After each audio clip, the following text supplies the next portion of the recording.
আমাদের দুনিয়াতে ক্ষমতা অস্থায়ী ক্ষমতা, ঠিক কিনা বলেন? আইজ আছে কাল নাই, এরকম না ক্ষমতা? আল্লাহর ক্ষমতাও তো এরকম না, আইজ আছে কাল নাই এরকম। দুনিয়াতে দেখবেন কোন দেশের প্রেসিডেন্টের 4 বছরের ক্ষমতার মেয়াদ, কোন দেশে 5 বছরের।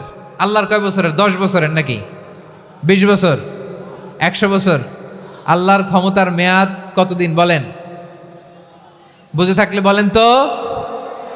চিরকাল তার ক্ষমতার মেয়াদ। চিল্লায় বলেন ঠিক কিনা? নিরঙ্কুশ ক্ষমতা, একচ্ছত্র ক্ষমতা বলতে যা বুঝায়, এই ক্ষমতা একমাত্র আল্লাহরই আছে। আমাদের ক্ষমতার জন্য আমরা ডিপেন্ড করতে হয়, ওর ডিপেন্ড লাগে, ওই জনমত নেওয়া লাগে, ওই জনগণের কাছে যাওয়া লাগে, ভোট চাওয়া লাগে, এরা ভোট দিলে এরপরে আমরা আসবো, ঠিক কিনা?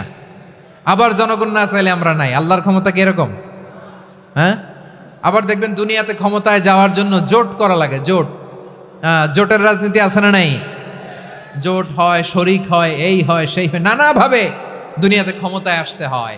আল্লাহ বলে আমার ক্ষমতার জন্য কারো উপর বিন্দু পরিমাণ আমার ডিপেন্ড করা লাগে না।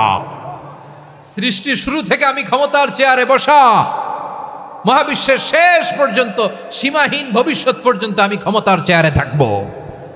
আমি হলাম আল মালিক, আমার ক্ষমতার কোনো কমতি নাই, কোনো ঘাটতি নাই।